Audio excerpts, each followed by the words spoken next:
Hello, fellow traders. 'Tis I, the Rumpled One, coming to you Sunday, September the 15th, the year 2019. Let's talk trading, weekly open and gap. And we're starting the third trading week here in September. We're going to have excellent money and risk management on each and every trade. And we're not going to lose more than what we're willing to lose per trade, right? Okay, right into it. We've got some really great gaps here. If you haven't already jumped into trade, as you can see right here, we have a bunch of gaps. Yes, I am long the dollar yen since the open. I jumped on that one. As you can see here, there's a few others that are definitely prime candidates. So if you like trading any of these pairs, there you go. But remember, these videos are for educational purposes only, and your results may differ from mine. And Forex trading is very risky, so seek your advice from a professionally accredited financial professional, not some Yahoo off of the internet, right? Okay, because if you lose money, you want it to be lost by a professional. Once again, lots of gaps here. I just hope you guys are taking advantage of it. You can see here we are 183 pips below the yearly open for the yen. Okay, you can see here first trading day of the month. There's the range. Here we go. We're putting in the first trading day of this week right here.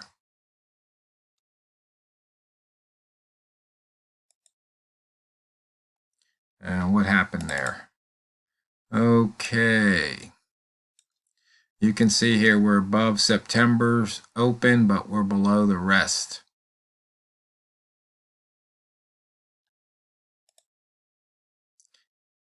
And we are above September's opening range.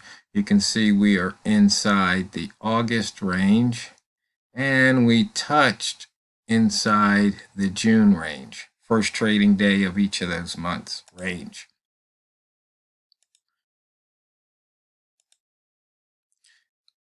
Looking at the inside bar, that happened last week. You can see we've got one pair in play for a previous day inside bar, but we do have a couple of other pairs in play for the daily, and for the weekly we have some in play, and for the monthly we have some in play.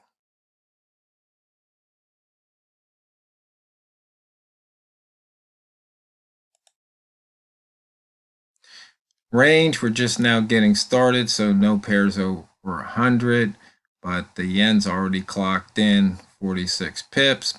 My other favorite euro yen 79. So there's movement.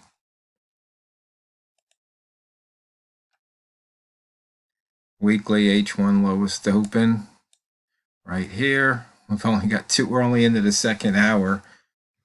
And so here's the highest open for the week. You can see the monthly highest open for the day and monthly highest open for H1. You can see where the pivot point is on this buy zone. So with the gap down and the pivot up here, this was a no-brainer kind of jump in the trade, right? And we actually have a rat zone. We're at 46 pips, but we're looking to fill this gap, so we're not even thinking to go short yet. You can see we hit the weekly pivot. Let's switch this over to H1. We hit that weekly pivot. There's the daily pivot up there.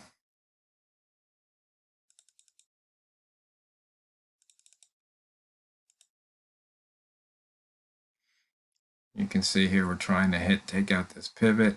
we've got a bunch of missed pivots so far for this month. We hadn't had a missed pivot in what? June, July, August, 3 months, no missed pivots. Once again, you can see, and when I say missed pivots, that they're still open, because sometimes it might take a few days or weeks to cover a pivot like this one here, but they usually get taken out. That's why we run the statistics, so we can see those numbers. Price action, 3-ball at the bottom. Once again, we're looking to fill that gap outside of the wick zone. And you can see here, price went into the lower wick zone and got pushed right back out. Buying and selling here. There was no trade off of this chart because none of those lines were crossed. We were playing the gap. It's Sunday. Sunday is gap day. And you can see here at the tick level, just about 6 pips or so movement.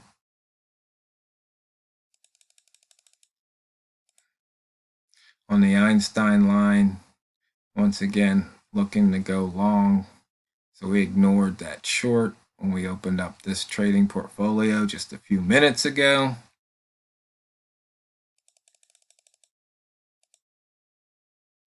And you can see here, once again, the wick zone versus the rat zone. In fact, I thought I should do one of these on the weekly, do a weekly daily wick zone so you can see when these overlay, how you can take advantage of those trades.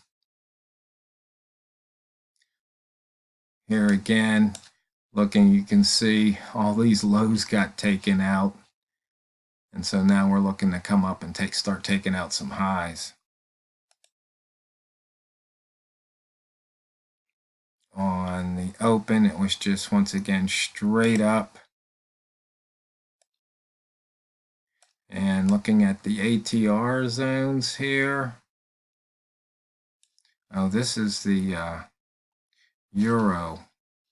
Yeah, and I was showing that from last week. Let's see, do I have? I don't think I have a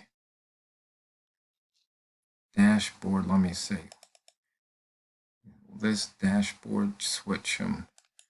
What I can do here, I don't think I had this dashboard set to switch. So change all charts. We can turn that back to.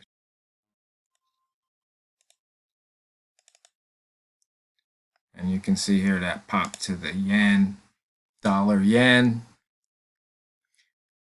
And so from the open, we've already hit the ATR, half of the ATR plus the open right here. You can see where the ATR range is. You can see where we need to fill that gap.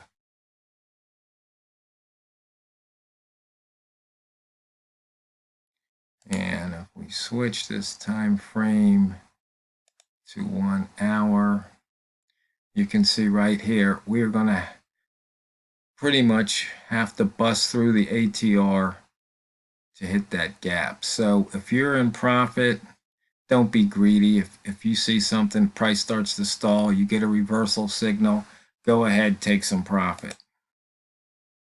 And here we have the weekly range, which right now is the weekly range here, range gauge. We've got the buy zone set for the week. Shifting that back. So later on in the week, if it comes back down, we might go short the open, or we might touch the buy zone and continue the move to the upside. Basically trading what you see, a couple horizontal lines. I had a question about some statistics. Basically, when I run the statistics, I think they were talking about reversing off of the daily low or the weekly low. It's this frequency distribution of close minus low. I can get into that more tomorrow. If you have some more questions, just post them out there somewhere, and I will try to answer them. So that's it. It's time to get in and get take advantage of some of those gaps, trade smart, and just remember, it's not what you trade, it's how you trade it. So let's drain the banks this week.